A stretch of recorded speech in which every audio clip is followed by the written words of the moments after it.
அன்பான வாடிக்கையாளர்கள், நம்ம பைசல் ப்ராப்பர்ட்டிஸ் அருமையான ஒரு இடம் வந்துட்டு பார்த்துருங்க. இந்த இடம் தான் ரோடு. இது எங்கே இருக்குதுன்னு பார்த்தீங்கன்னா நம்ம கன்னியாகுமரி மாவட்டம்.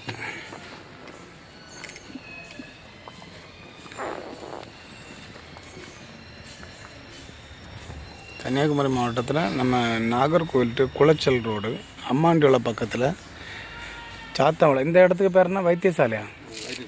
வைத்தியசாலை. இதில் ஒரு 11 சென்ட் வந்துருக்கு பார்த்துருங்க. பக்கத்தில் எல்லாம் வீடு தான். அது வீடு, அதுக்கு அடுத்த வீடு, இங்கே ஆப்போசிட்டில் வீடு, இந்த பக்கம் எல்லாம் வீடு தான். எல்லா இடமும் வீடு தான். 11 சென்ட். இந்த கண்டம் தான் வடக்க பார்த்த கண்டம் பார்த்துருங்க. ஒரு சென்ட்டுக்கு 6 லட்ச ரூபா கேட்குறாங்க. கொஞ்சம் குறைச்சி பேசலாம். ஒரு 5 ரூபாயெல்லாம் பேசி பார்க்கலாம். ஏன்னா முன்னாடி 5 ரூபா தான் கேட்டுட்டு இருந்தாங்க. அதனால் 5 ரூபாயெல்லாம் பேசி பார்க்கலாம். அருமையான ஒரு இடம் பார்த்துருங்க.